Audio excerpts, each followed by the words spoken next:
Happy New Year. It's Ricardo, and here's the lineup for the Popping Collars feed in January 2021. Betsy, Liz, Greg, and I choose our favorite Netflix originals on Popping Collars. Take 2 features the return of John White, who's coming back to talk about the changing world of internet news. It's a new year and a new set of movies for Greg and Betsy on Going on 30. They're looking back at the movies of 1990, beginning with Penny Marshall's Awakenings. Speaking of new things, The Sacred Six begins a new deep dive this month. Special guest Eric Metoyer joins Betsy to talk about 6 episodes of The Wire. Thanks for listening, and keep those collars popped. I'm John White. I'm the podcast editor at Episcopal Cafe, and this is Popping Collars.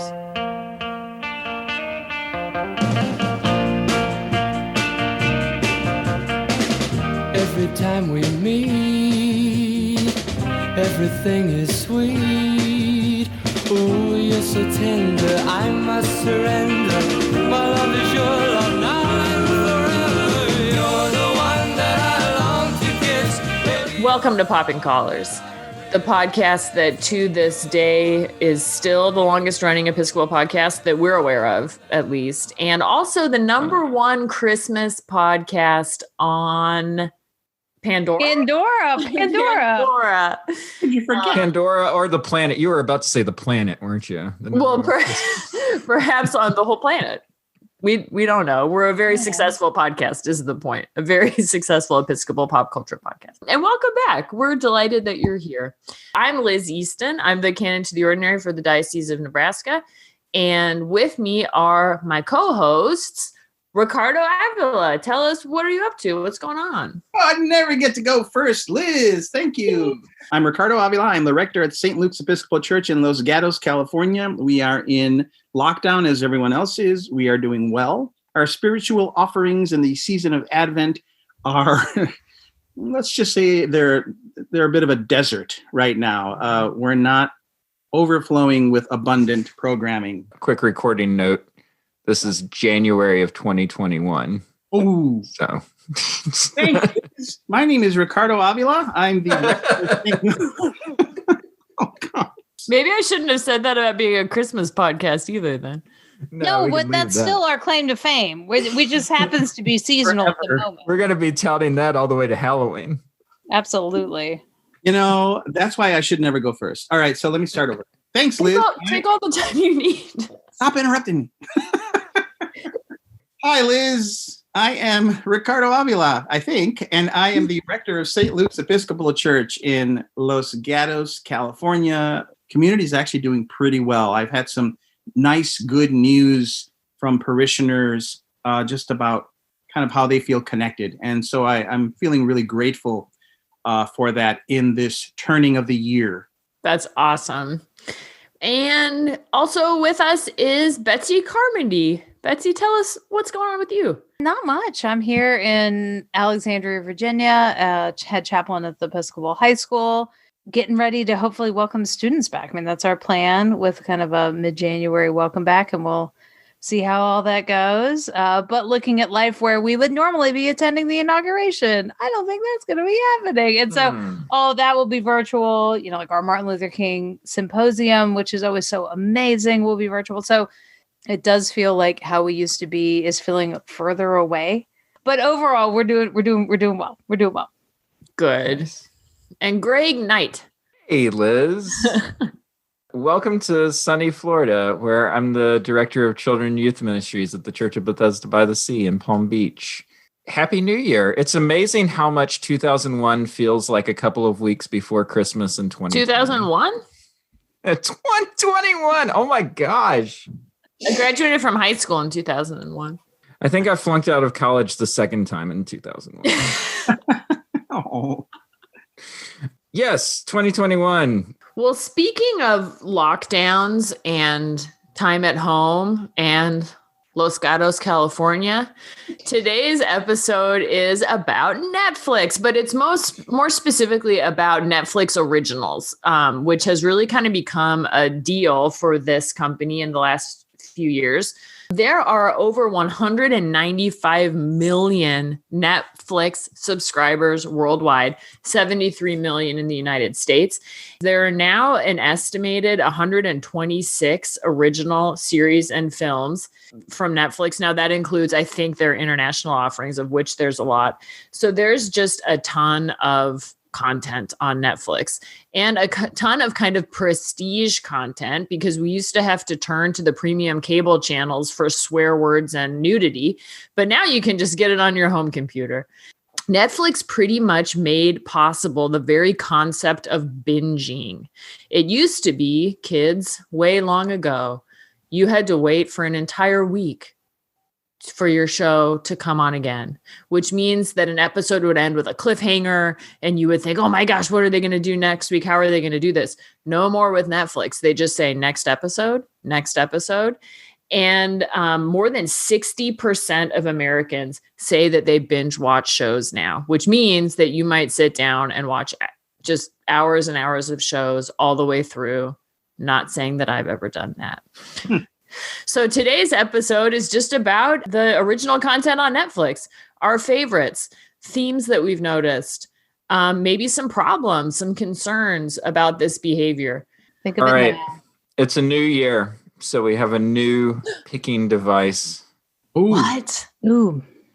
We have a wheel. We have Oh a my spin the gosh. wheel. Oh my Our Listeners, names on it. it's an app. Wow. Spin It the looks wheel like- with our names on it. It's like we're on The Price is Right or something. Yeah. It's like we're on the press. I kind of miss Spin that that wheel. flag. I wonder if it's, hang on. I wonder if it's loud enough if I can get it on the microphone. Hang on. 100 years ago, a dead What was that? What was that? Sorry. That was Ricardo. That's so weird. I thought my wheel was talking. 100 years ago. Cute. No, I was trying to look at Netflix originals because I don't know what I'm going to talk about. Okay. All right. Go ahead. Try the wheel again, Greg. Okay. Well, it bombed Ricardo. Oh, first. Ricardo never gets to go first. He's always wanted to go first. Yeah, except for today. But that's all right. Given that I am the rector of a church in Los Gatos, Netflix is in our very backyard, and I get to see the big red sign on occasion, and I wistfully dream of being a chaplain to the people there. I loved Stranger Things when it first came out. This is Hawkins. I know the worst thing that's ever happened here in the 4 years I've been working here. It was when an owl attacked Eleanor Gillespie's head because it thought that her hair was a nest. 99 out of 100 times, kid goes missing. The kid is with a parent or a relative. What about the other time? What? You said 99 out of 100. What about the other time? The one!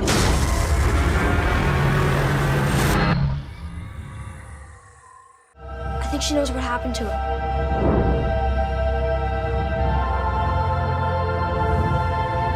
And the girl? She can't have gone far. What the hell? You know Will? Do you know where he is? Hiding. From who?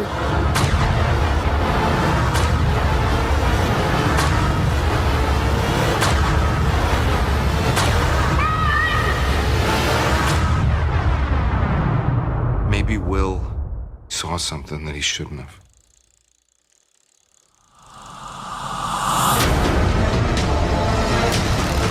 And it took me about a year or so before I started watching it. But it was such a moment in my life. I became the interim rector at St. Luke's in Long Beach, having been the associate. And I was pretty much in over my head, although it worked out well. And so I would come home at night, like 10 o'clock at night. And one night I just thought, why can't I just watch something? Why do I have to go to bed now? It's not fair. And so I rebelled and turned on Stranger Things because I'd heard it was good. Well, 5 hours later, I had watched like 5 episodes or 6 episodes, and I couldn't go to bed. It was so good. Supernatural, kids, trying to get through a disaster. And then like the 1980s, which was when I was in high school. So it was just terrific, and I couldn't get enough of it. And so you're talking about binge watching. I hadn't really been a binge watcher before, and that was kind of my first real taste. And then I had a movie pick, but I actually don't know if it's a Netflix original. Roma? Yeah, it is. Yeah. Alfonso Cuarón? Mm-hmm. Was that a Netflix original? It was. Yeah, it was their first attempt to win an Oscar.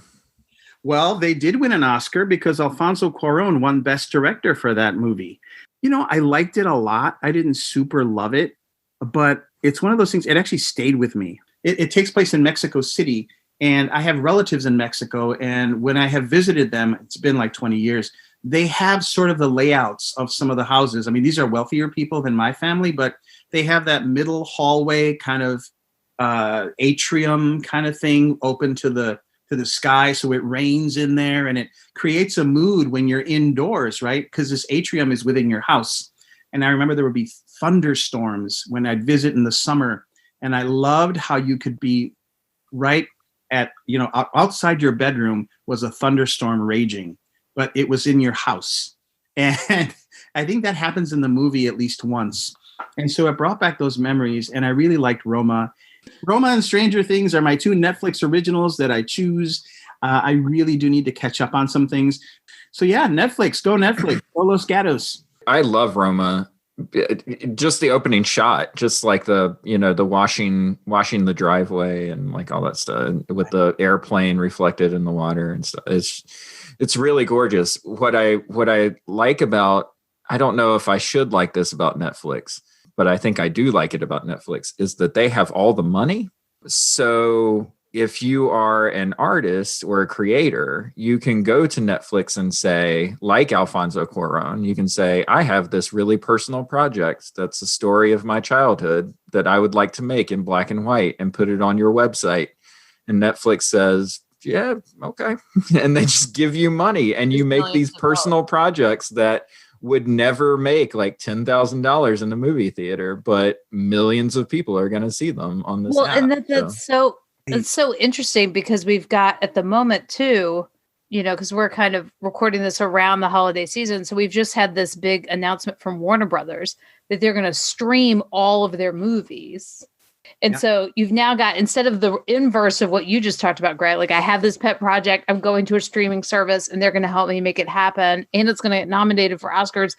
You then have the inverse of being like, what do you mean you're going to stream this on a platform? And so like now we're just making money for shareholders. And it's just, I think this whole pandemic, in terms of Netflix, was already upending everything creatively and in both television and film. But now we are still living amidst whatever this is going to become. We're living in history right now, everybody. What will it be? And also you mentioned money. Their business model is debt based. So they're actually like they carry like billions of dollars of debt.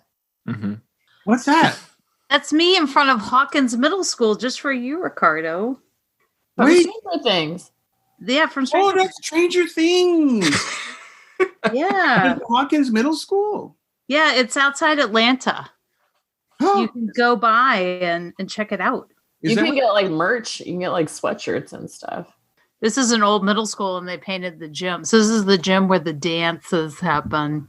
Nice. Yeah. Those are good picks though, Ricardo. Great job. Yeah. Oh, well, thank you. Should we spin the wheel again? Yes, please. Wait, let me see if I can get the speaker close. Hang on. I mean, it's fair. A little.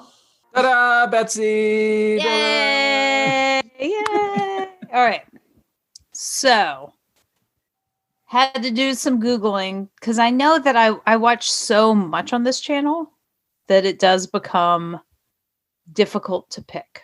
I'm afraid we're going to pick each other's. I know. So I'm kind of a little bit, when I went through some of the lists and looked at things, that it actually did become a little bit Greg from the last episode in saluting women of 2020. Oh, because I think what I have really been drawn to are the stories about women that Netflix does. I mean, most notably, I'll talk about Orange is the New Black. I've always loved getting clean. I love showers. I love baths. It's my happy place. Was my happy place. My name is Piper Chapman. Time to say goodbye. I love you so much. I carried a suitcase of drug money once, 10 years ago. Do you know about all this? She failed to mention the lesbian lover who ran an international drug smuggling ring. That's all good.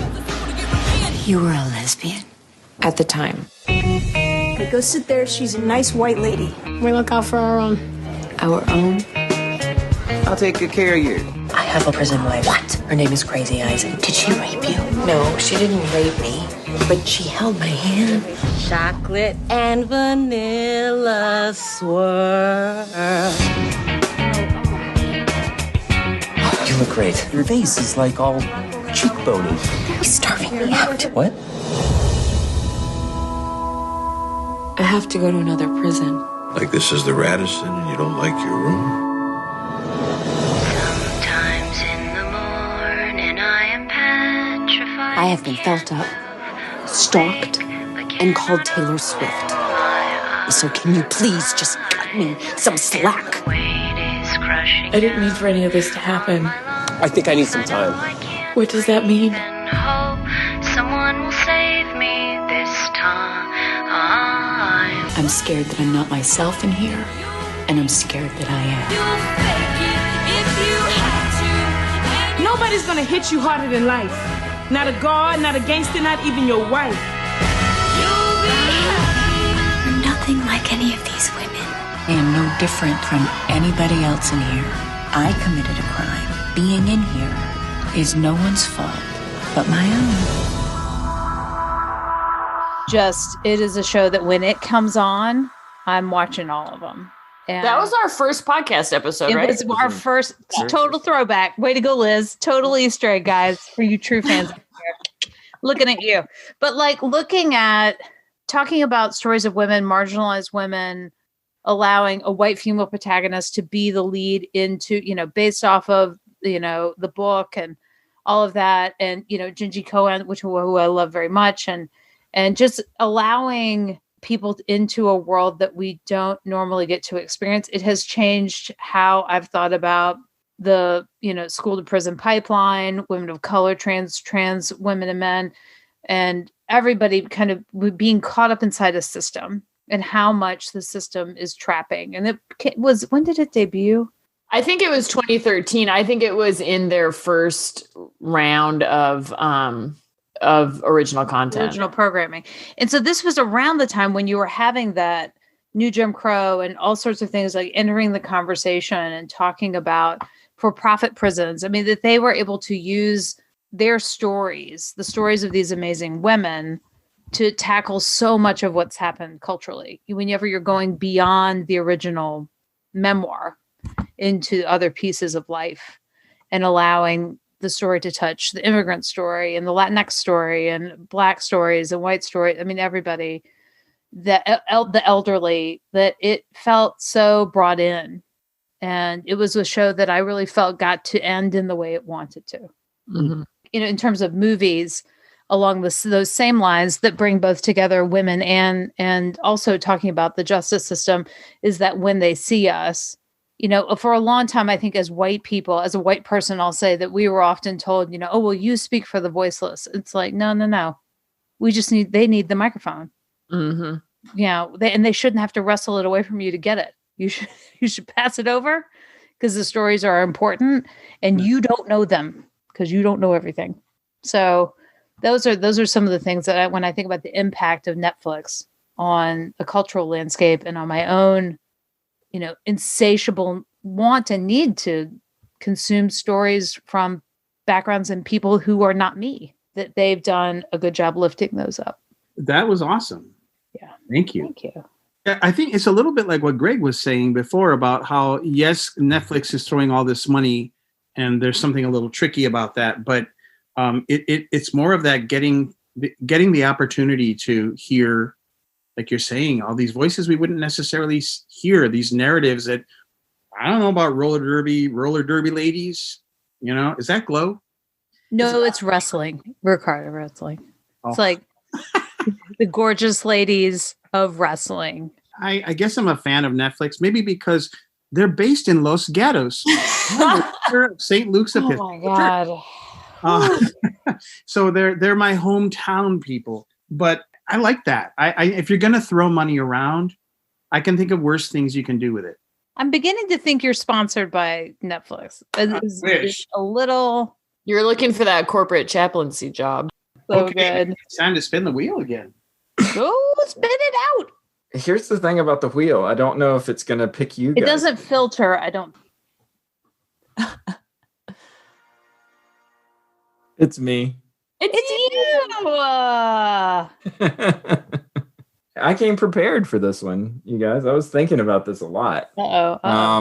Because I felt like I had to prepare because, as we've mentioned, like 100 shows already, I was like, somebody's going to talk about my show. So I need like a backup and a backup and a backup. And so far, nobody's talked about my show. My favorite is Russian Doll.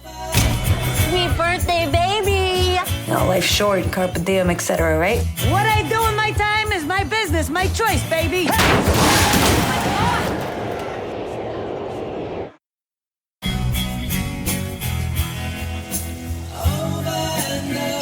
Sweet birthday, baby. What was I just doing? What? What do you mean? I'm out of here.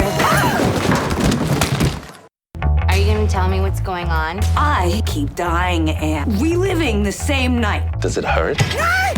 Yes. You seem fine. I'm not fine. I'm questioning my own sanity. We gotta take the fire escape. I have Great. a fire escape? I have to change my Airbnb listing then.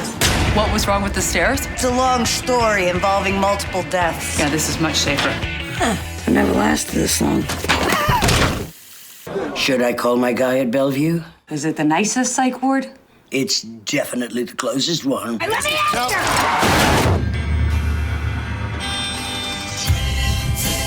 I look at you now, chasing down death at every corner, fighting your way to the light. Do you still have that in you? I am not crazy. You know I hate it when people call me crazy. Didn't you get the news? We're about to die. It doesn't matter. I die all the time.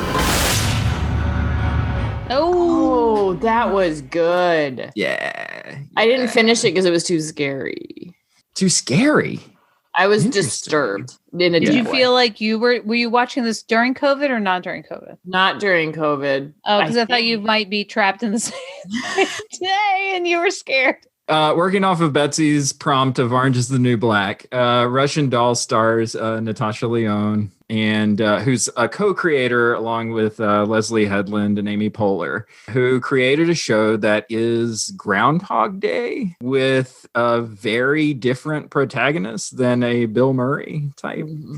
You know, you start the show by thinking, oh, okay, it's the Groundhog Day setup. This should be fun. And what it turns out to be is a treatise about addiction, how we get stuck in cycles, how we get kind of chewed up sometimes, how we ignore the needs of others.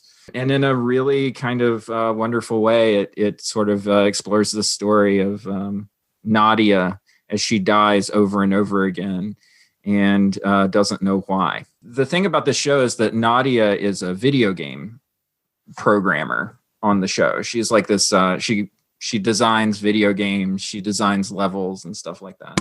She meets another person who's also going through this experience of dying and reliving the same day over and over again. What's his name? Alan. So she meets this guy, Alan, who's also dying and reliving the same day. And Alan is actually playing the video game that she created. And he says, you realize that you have a broken level in your video game. And she's like, no, I don't. I know that game like the back of my hand. I don't have a broken level. And yet, yes, there's this one part of the game where you can't get past it. You keep falling in the same pit and you die over and over again. And there's a bug, and the bug has to be fixed. it's a very kind of show don't tell way of communicating a story, which is that like, okay, we're going to give you all the pieces and it's up to you to figure out how these things work together to create a narrative. Like, we're not going to tell you that it's a story about addiction. It may be a story about addiction. Maybe it's about something else. We're not going to tell you it's about look for the suffering of others and how can you repair that? How can you fix that bug? But these things are going to be in the show. So that's my favorite. It's Russian Doll. But Natasha Lyonne just... Oh, kills it. Oh, she's wonderful. She's so wonderful. You just want to hang out with her, which is like the point of the show, is that you just want to be in her world.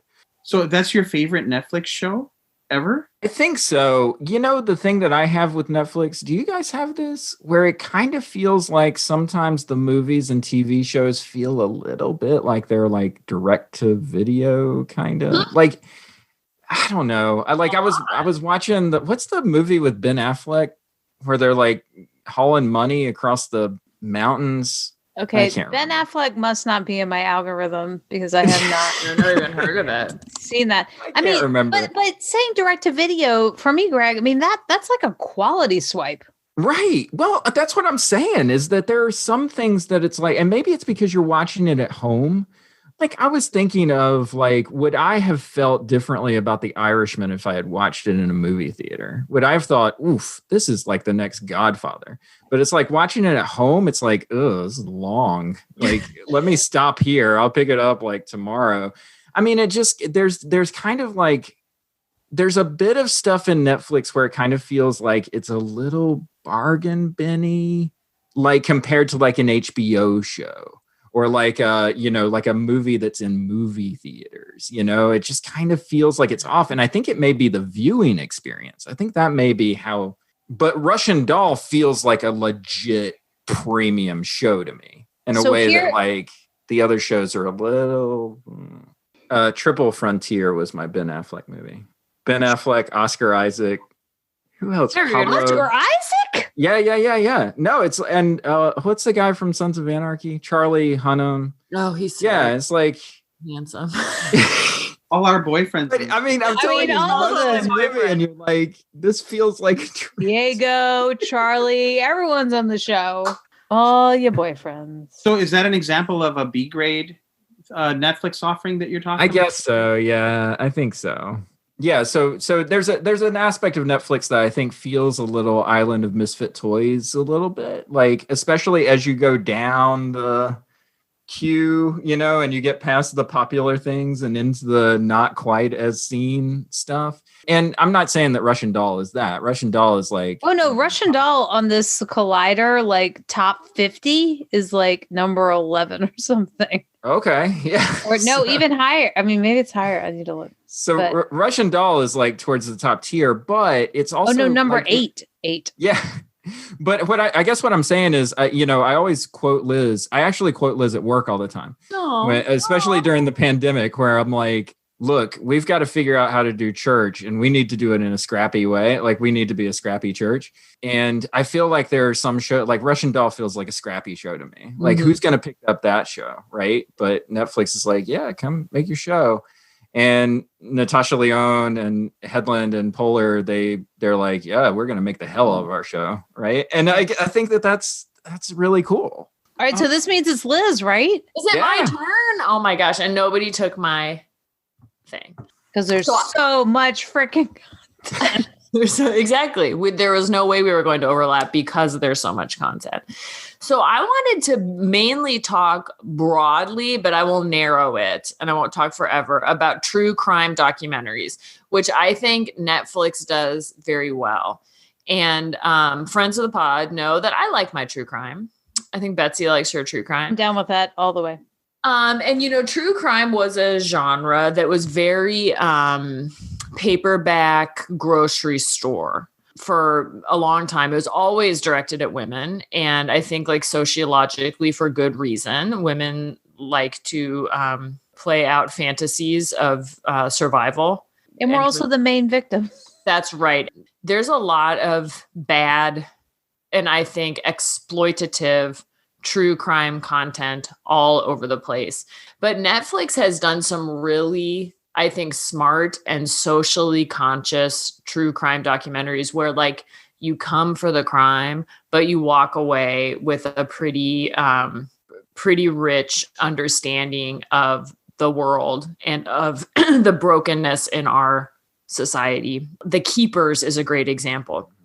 That came out as you thought it was about the murder of a nun, which it was, but it was really about the sexual abuse and assault in the Catholic Church and the massive cover up of that.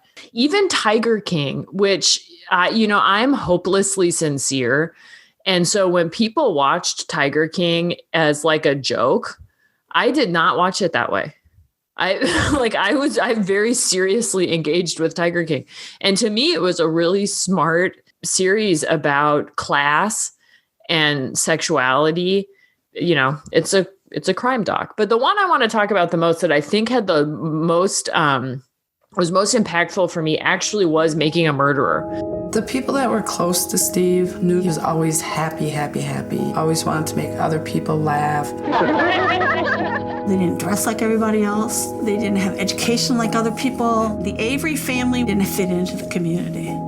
Stevie did do a lot of stupid things, but he always owned up to everything he did wrong. I think I had a good life till all the trouble started. Penny Bernstein was everything that Stephen wasn't. So just think of the two of them side by side. There was no real investigation done by the sheriff's department. The sheriff told the DA not to screw this case up. He wanted Avery convicted of this crime. There isn't one iota of physical evidence in this case that connects Stephen Avery to it. In fact, the sheriff was told by the police, "You have the wrong guy." Stephen Avery spent 18 years in prison for something he didn't do. 18 years. 18 years. DNA had come through indicating that he had not committed the crime. Law enforcement officers realized that they had screwed up big time. We were getting ready to bring a lawsuit. It's $36 million. Manitowoc County itself and the sheriff and the DA would be on the hook for those damages. They're not handing that kind of money over to Steve Avery. I did tell him, be careful. They are not even close to being finished with you. Do we have a body or anything yet? I don't believe so. We have Stephen Avery in custody, though. Are you kidding me? The disappearance of Teresa Halbach remains a mystery. Mr. Avery's blood is found inside of Teresa Halbach's vehicle. Steve, everybody's listening. What do you want to say today? I'm innocent. If convicted, Stephen Avery will spend the rest of his life in prison. We found a key. That key was scrubbed and his DNA was placed on it. This is really strange. What's going on here? Halbach's last stop Monday was at Stephen Avery's home. If he did this, maybe it was good he was in prison all that time. Everything I've heard him say hasn't been the truth. It was extraordinarily disturbing. We went through this 20 years ago, and we're going through it now again. In this criminal justice system, good luck. You are probably the most dangerous individual ever to set foot in this courtroom. The truth always comes out. It's a 10-episode documentary, really a passion project, again, for the two directors and producers who made it. And it's the story of Stephen Avery, who is a man in Wisconsin who was tried and convicted for rape and ended up serving 18 years in prison, but was then exonerated by DNA evidence. So he was wrongfully convicted of this rape. Well, 2 years later, he's tried and convicted for murder. He is sentenced to life in prison. He claims that he is innocent and that he's been set up by the state of Wisconsin, basically. It's just a really interesting true crime documentary. But the thing that was impactful for me was his nephew was also arrested and was sentenced, maybe not quite as long, but for a very long time to prison. Really young man, and absolutely gave a false confession. Like he was absolutely manipulated into giving a false confession. And it was the first time I had heard about coerced confessions and had trouble believing them, because you think I would never admit to something that I didn't do. If I was in that seat, I would never do that. But you watch it unfold and you realize just how powerfully manipulative the police can be, not always are, but can be, particularly with vulnerable people, which this young man was. Anyway, I guess the point is that for me, the impact of a, you know, flashy crime documentary was that I will never think of confessions the same way. I will always be suspicious of vulnerable people being investigated for crimes. And I get the sense that I think because, like Greg said, they're passion projects for the directors, they're not necessarily exploitative, although some of them probably can be. They gain a lot of trust for the subjects of the documentary, and that opens up this world. It makes you think about like When They See Us, that they chose to go a dramatic route on that, even though it's a real life crime story. And there's a great documentary on the Central Park Five. And like to have that emotion in the room on that, or even how they've handled crime in Unbelievable with Merritt Weaver and Toni Collette and rape and survivors and all of that. That it's, as we've talked more this year about voices in the room, of also having the voices of victims in the room. Speaking of, so it's not a documentary, but Unbelievable, I think, is one of the best series I've ever watched. And it's based on a true story. And one of the things that stuck out to it for me, for our purposes, is that one of the characters is a person of faith, which is never portrayed in especially television of this kind, where her faith appropriately and beautifully informs the work that she does as a detective. It's a great show based on a true story. Unbelievable. Anyway, Making a Murderer. Good. Sometimes, like if I'm in a hotel or something and there's cable TV, I'll just flick through the channels, and there's always at least one or two of those. Cable TV still happens, right? Oh yeah, and it's all murder. I mean, it really is a ton of procedural. Yeah, murder shows. And what your choices make me think about is, I wonder what makes something art and something sensationalist, and can it be both? Because like Making a Murderer, I found myself, and I'm from Wisconsin, and some people really talk with those accents. And I found myself laughing. The nephew the nephew calls his mother, and the whole like initial conversation was like, yeah. She's like, yeah. And he said, yeah. And she said, yeah. Are they communicating something there? But that's really how they talk. And I don't know anyone who talks like that. And it feels very genuine, but at the same time, I'm sort of laughing at it. And so it's interesting. I almost want to say Mindhunter, which I did see, feels more like art and less sensationalist, even though it's about serial killers. It feels deeper. And sometimes I feel like, not with Making a Murderer, although a little bit, what are we being voyeurs in some sense? I agree. And I think that Tiger King was a great example of that like I was familiar with the Tiger King story because I've always been interested in people who keep exotic animals as pets. It's one of my interests. Did not know that until now. Interesting. Welcome to South Florida, Liz. Yeah, you would exactly. be right at home. Ohio is a huge state. I've always been interested in that, listened to a podcast about it. So for me, it was not, I found that I was surprised and disappointed by how people were just like making fun of it and just like ripping these guys apart. And I really didn't see it that way. So I do think it's part of it is perspective, Ricardo. I feel a little, I don't need any, therapy right now or anything, but I'm feeling really out of it. Like all the things you guys, I mean, and you've got kind of like, it's like the show, whatever you said, Autodidactic or whatever. Ricardo, we watch a lot of TV. I mean, that should be clear. I hope. I don't want you to feel like you don't watch enough. Like the three of us watch a lot of TV. Am I right? Yeah, you're right. You're right. It's like it's not just it's like a calling. And I should approach Netflix. I should just go knock on the door and kind of talk about, hey, don't you want to do a show on the longest running Episcopal podcast ever? Right. Listen, the four of us, man. I still think Father Rico is a show. Thank you, Greg. Thank you, Ricardo. Thank you, Betsy, for such a rich conversation about Los Gatos' own Netflix corporation. And thank you to our listeners for sticking with us. You can find Popping Collars wherever you find your podcasts. You can find us also on our website, poppingcollarspodcast.com. You can find us occasionally on Facebook here and there. We'll pop in. And you can also find us on Episcopal Cafe, I think. Is that still true? It is true. Thank you, Episcopal Cafe. We love them for all of your Episcopal news and opinion needs. And you'll love them too. You can check out some other cool Episcopal podcasts while you're there. That's all for Popping Collars this time around. Happy New Year, everyone. 2021. I mean, wow. We're going to do it this year. We got it this year. We messed it up last year, but we got it this year. Yeah. We'll get there. And keep those collars popped. Pop, pop.